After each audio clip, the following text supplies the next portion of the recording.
नमस्कार दोस्तों, स्वागत है आप सभी का यस के एक्सीलेंस ट्यूटोरियल में। तो दोस्तों आज हम लोग देखेंगे कक्षा 10 का जो है सामाजिक विज्ञान। ठीक है, तो कक्षा 10 का सामाजिक विज्ञान का क्वेश्चन पेपर देखेंगे कि कैसे आता है और कैसे जो है पूछे जाते हैं। तो आइए देख लेते हैं सामाजिक विज्ञान का ये क्वेश्चन पेपर। ठीक है, जो यूपी बोर्ड एग्जाम में पूछा गया था और जो यूपी बोर्ड एग्जाम से संबंधित है। ठीक है, तो यहाँ पे हम लोग देख रहे हैं कि समय इसमें भी 3 घंटा 15 मिनट है और प्रारंभ के जो है 15 मिनट विद्यार्थियों को प्रश्न पत्र जो है पढ़ने के लिए निर्धारित होते हैं। ठीक है, पहला निर्देश है कि यह प्रश्न पत्र 2 खंडों में जो है 2 खंड क एवं जो है ख में विभाजित है और प्रत्येक खंड के सभी प्रश्न जो है एक साथ जो हल करना आवश्यक है। प्रत्येक खंड जो है का उत्तर नए पृष्ठ से ही प्रारंभ करना चाहिए। ठीक है ना, तो देखिए आप लोग जौन भी जो है खंड प्रारंभ करेंगे तो उसको जो है नए पृष्ठ लेकर ही जो है प्रारंभ करेंगे। यह जो है पहले ही आप लोगों को निर्देश में बता दिया गया है। इसके बाद से जो है क्या कह रहा है, तो कह रहा है कि प्रत्येक प्रश्न के लिए निर्धारित अंक उसके सम्मुख दिए गए हैं। मैंने कौन क्वेश्चन कितना नंबर का है उसके सामने लिख दिया गया है। इसके बाद से प्रश्न पत्र में जो है 4 प्रकार के प्रश्न हैं।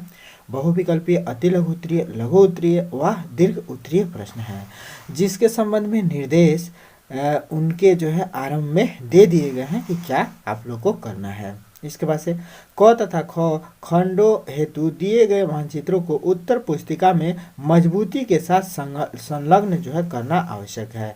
और इसमें मानचित्र भी पूछा जाता है, तो मानचित्र को जो है अच्छी तरह से जो है नथी करके ही आप लोग को जमा करना चाहिए। इसके बाद से है दृष्टिबाधित परीक्षार्थियों के लिए मानचित्र कार्य के स्थान पर अलग से जो है खंड क में प्रश्न संख्या 14 तथा खंड ख में प्रश्न संख्या 28 के उत्तर लिखने के लिए दिए गए हैं। ठीक है ना, तो ये है आपका निर्देश। अब हम लोग देखते हैं खंड क में जो है क्या पूछता है। तो खंड क में पहले जो है बहुविकल्पीय प्रश्न देगा। तो कह रहा है कि निर्देश दिया है कि निम्नलिखित विकल्पों में से सही उत्तर चुनकर अपनी उत्तर पुस्तिका में लिखिए। पहला है कि मौलिक अधिकार संबंधित मुकदमे सुनने का अधिकार किसको है। तो मौलिक अधिकार संबंधित मुकदमे सुनने का अधिकार किसको है, जिसको भी है। मान लीजिए यहाँ पे दिया गया है ये होगा ग, तो उच्चतम न्यायालय तथा उच्च न्यायालय दोनों में। तो उच्चतम तथा उच्च न्यायालय दोनों में जो है मौलिक अधिकार संबंधित मुकदमे सुने जाते हैं। तो अब मान लीजिए कि आपका जो है उत्तर ग सही है, तो आप लोग लिखेंगे कैसे लिखेंगे, तो उत्तर उत्तर उत्तर में पहला का जो आपका कौन सा विकल्प सही हो रहा है, ग, यहाँ पे लिख दीजिएगा ग। ठीक है, बस। उसके बाद से मान लीजिए यह भारतीय राष्ट्रीय कांग्रेस की स्थापना कब हुई थी, तो 1885 में।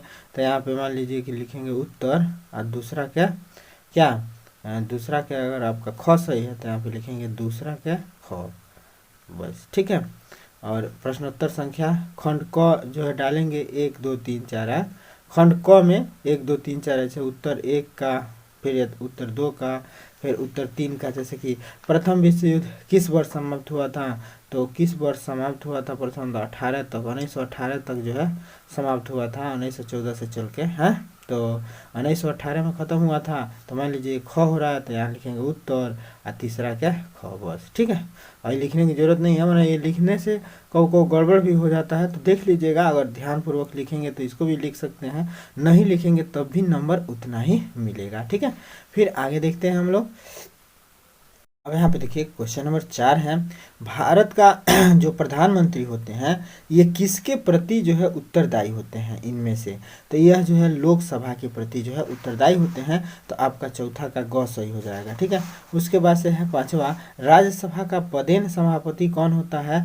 तो राज्यसभा का पदेन सभापति उपराष्ट्रपति होते हैं। ठीक है ना, इसके बाद से जो है जो भी है, फ्रांस की जो है प्राचीन संसद का क्या नाम था, तो स्टेटस जनरल, ये बहुत इंपॉर्टेंट है, तो इसको जो है देख लीजिएगा। ठीक है, मैंने 4 विकल्प में से ये वाला सही है। ठीक है, अब इसके बाद से हम यहाँ पे देखेंगे अति लघु उत्तरीय प्रश्नों को।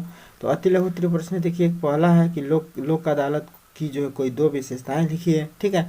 और देखिए 2019, 18, 20 का जो है आप लोग अगर क्वेश्चन पेपर तैयार कर लेते हैं तो 75-80% आप लोग को इससे जो है क्वेश्चन मिल जाते हैं, ठीक है ना। अब प्रथम विश्व युद्ध का जो है तत्कालिक कारण क्या था, तो इसको जो है लिखना है।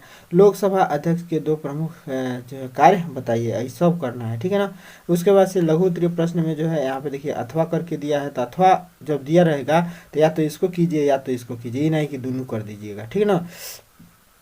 मैंने दो गो में से कौन एगो करना है। यहाँ पे देखिए भारत की विदेश नीति के प्रमुख सिद्धांत क्या हैं, अथवा सार्क की स्थापना कब हुई थी और इसके दो उद्देश्य बताइए। अथवा जो है क्या है, तो सार्क की स्थापना कब हुई थी और इसके दो उद्देश्य बताइए। 11 नंबर पे है कि द्वितीय विश्व युद्ध के 3 प्रमुख कारण लिखिए, अथवा करके देखिए। बहुत जो है मतलब हम लोग के समय में तो ऐसा नहीं था, लेकिन आप लोगों के समय देखिए अथवा करके भी दे रहा है क्वेश्चन कि या तो ये कीजिए या तो ये कीजिए। रूस की क्रांति के 3 प्रमुख जो है प्रभाव बताइए कि रूस की क्रांति से 3 गो प्रमुख प्रभाव क्या पड़ा, ठीक है ना। फिर आगे देखते हैं। इसके बाद से क्वेश्चन नंबर 12 है कि भारत की राष्ट्रीय अखंडता बनाए रखने के लिए कौन से कदम उठाने चाहिए, विवेचना कीजिए। या अथवा करके दिया है, या अथवा राष्ट्र संघ की स्थापना क्यों की गई और इसके प्रमुख सिद्धांतों का उल्लेख कीजिए। तो यह जो है मैंने इन दोनों में से कोई एक करना है आप लोग को, ठीक है। इसके बाद से 13 देखिए महात्मा गांधी द्वारा चलाए गए आंदोलन के क्या कारण थे, उसका क्या प्रभाव पड़ा, ठीक है ना। अथवा करके दिया है सरदार पटेल कौन थे और भारतीय रियासतों के एकीकरण में उनकी क्या भूमिका थी, ठीक है। तो इन दोनों में से कोई एक करना है, ठीक है। उसके बाद से मानचित्र संबंधित जो है कार्य दिए गए हैं, तो यहाँ पे आप लोग देख सकते हैं कि वह नगर जहाँ जहांगीर इंदिरा गांधी की हत्या की गई थी, आप लोग को जो है दिखाना है जगह का नाम और नक्शा में कहाँ है वो जगह, वो दिखा देना है, ठीक है। वह स्थान जहाँ महात्मा गांधी का जन्म हुआ था, तो वह स्थान जहाँ महात्मा गांधी का जन्म हुआ था नक्शा में कहाँ है बता देना है, ठीक है। याद किए होंगे तो जरूर बता सकते हैं वहाँ पे। यहाँ उसके बाद से देखिए वह नगर जहाँ जो है भारतीय वायुसेना का जो मुख्यालय है, तो जो है भारतीय वायुसेना का मुख्यालय कहाँ है, यह जो आप लोग को नक्शा में दिखा देना है। वह नगर जहाँ जहाँ जो है कांग्रेस और मुस्लिम लीग में जो है 1916 सन में समझौता हुआ था, तो वह जो है बता देना है। उसके बाद से वह स्थान जो टीपू सुल्तान की राजधानी थी, यह जो है बता देना है। सब मिला के आपको एक एक नंबर का है ये, ठीक है। उसके बाद से ये दृष्टिबाधित जो है बच्चों के लिए है, तो दृष्टिबाधित बच्चों में जो है आप लोग देख सकते हैं कि क्या कह रहा है कि निम्नलिखित जो है प्रश्न मानचित्र कार्य के लिए भी आप लोग के मतलब जो दृष्टिबाधित नहीं है उनके लिए ये नहीं है, ये नहीं करना है, ठीक है। यहाँ पे देखिए निम्नलिखित जो है प्रश्न मानचित्र जो है कार्य के विकल्प स्वरूप जो है इन प्रश्न में उत्तर अपनी उत्तर पुस्तिका में जो है लिखिए और मानचित्र का प्रयोग न कीजिए, ठीक है ना। मानचित्र का प्रयोग न कीजिए, तो दृष्टिबाधितों के लिए मानचित्र का प्रयोग नहीं करना है, ठीक है ना। तो वो है कि इंदिरा गांधी की हत्या किस नगर में हुई थी, ठीक है।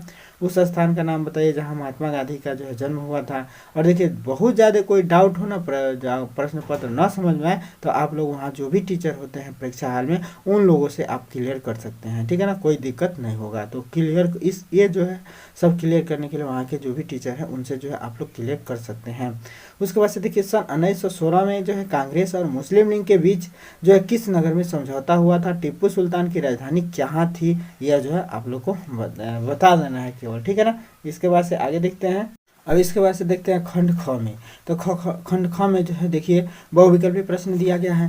निम्नलिखित विकल्पों में से सही उत्तर जो है चुनकर अपनी उत्तर पुस्तिका में लिखिए। तो यहाँ पे दिया है कि कोलार सोने की खान कहाँ पर स्थित है। तो यह जो है आप लोग अगर पढ़े होंगे तो जो है ज़रूर जानते होंगे कहाँ पे स्थित है। तो इसमें से ये वो सही है, वही जो है बताना है, तो आप लोग बता सकते हैं, ठीक है। उसके बाद से भारतीय रिजर्व बैंक की स्थापना कब हुई थी, तो कब हुई थी यह आप लोग को जो है इसमें से बता देना है, ये वो सही है। भारत में सबसे अधिक चीनी उत्पादक राज्य कौन सा है, तो सबसे अधिक चीनी कहाँ पे जो उत्पादित होता है, यह जो आप लोग यहाँ से जो है जो भी है आप लोग इसमें से एगो विकल्प बता देना है, ठीक है। उसके बाद से देखिए भारत में जीविका का प्रमुख स्रोत क्या है, मैंने कैसे जो है सबसे अधिक जो है जीविका चल रहा है, तो आप लोग जो है देख सकते हैं कि किससे जो है अधिक जीविका चल रहा है। उसके बाद से भारत की प्रमुख आयातक वस्तु है, तो भारत की प्रमुख आयातक का मतलब जो है मंगाया जाने वाला, निर्यातक का मतलब भेजा जाने वाला। तो आयात जो है आप लोग जानते होंगे किसका सबसे अधिक हो रहा है। निम्नलिखित में से कौन सा उत्पादन का जो है साधन नहीं है, तो कौन सा उत्पादन का इसमें साधन नहीं है, तो आप लोग बता सकते हैं कि जो है कौन सा उत्पादन का साधन नहीं है। इसमें से कोई एक सही है, आप लोग को बताना है। फिर आगे देखते हैं। इसके बाद से देखिए अति लघु उत्तरीय प्रश्न, भूजल के जो है अत्यधिक प्रयोग के जो है 2 कारण लिखिए। ठीक है ना, भूजल के अधिक प्रयोग के 2 कारण लिखिए। और ऑपरेशन फ्लड जो है क्या है, यह जो आप लोग को बताना है। उसके बाद से आयकर किसे कहते हैं, यह जो है बताना है। ठीक है ना, सबका उत्तर देना है। उसके बाद से लघु उत्तरीय है कि विकास जो है देश की 3 विशेषताएं लिखिए। विकसित देश की जो है 3 विशेषताएं लिखिए। अथवा दिया है पूर्ण एवं जो अपूर्ण प्रतियोगिता बाजार को परिभाषित कीजिए। ठीक है ना। इसके बाद से है 25वां, भारतीय कृषि की 3 समस्या बताइए अथवा भारत के आर्थिक नियोजन के 3 उद्देश्यों को जो है लिखिए। ठीक है ना। तो यह जो है बहुत इंपॉर्टेंट है, तो आप लोग जो है इसको जो है देख लीजिएगा, बढ़िया से याद कर लीजिएगा। वैसे 2019 वाला जो है सारा सिलेबस चेंज हो गया है, तो 2020 वाला इस सिलेबस आप लोग पढ़िएगा। ठीक है ना। यहाँ पे देखिए बहुउद्देशीय नदी घाटी जो है परियोजना के उद्देश्यों एवं जो है महत्वों पर जो है प्रकाश डालिए। ठीक है, ये अथवा करके दिया है कि कृषि निविष्टियाँ से जो है क्या तात्पर्य है और भारतीय कृषि की किन्हीं 4 निविष्टियों की जो है विवेचना कीजिए। ठीक है। और उसके बाद से है 27वां, भारत में बढ़ती हुई जनसंख्या से उत्पन्न 3 समस्याओं का जो है वर्णन कीजिए। अथवा करके दिया है कि मजदूरी किसे कहते हैं, कृषि मजदूरों की जो है 2 समस्याओं की विवेचना कीजिए। उसके बाद से मानचित्र कार्य है, तो आप लोग देख सकते हैं कि ये मानचित्र कार्य जो है जिसके पास आँख है उसके लिए है। तो यहाँ पे जो है देख सकते हैं जो भी है उसको जो है मानचित्र में दर्शा देना है, जो जगह जहाँ है इस चिन्ह के साथ दर्शाना है। ठीक है ना। उसके बाद से आगे देखते हैं, तो आगे जो है आगे यहाँ पे देख सकते हैं ये जो है दिया हुआ है मानचित्र कार्य के लिए। और ये है आपके दृष्टिबाधित, मतलब जिसको दृष्टि में कोई प्रॉब्लम है, वो जो है फॉर्म भरते वक्त ही जो है बता दिया जाता है कि हमारे दृष्टि में कोई प्रॉब्लम है, तो उनके लिए अलग से पेपर आता है। ठीक है ना। नहीं अलग से क्या, यही इसी में है। ठीक है ना, ये जो दृष्टिबाधित के लिए है। ठीक है, तो बस इतना ही है सामाजिक विज्ञान में। तो आप लोग इसको देख लीजिएगा और इसके आधार पर जो है आप लोग तैयारी कर लीजिएगा। तो फिर मिलते हैं किसी अगले टॉपिक के साथ, तब तक के लिए दोस्तों जय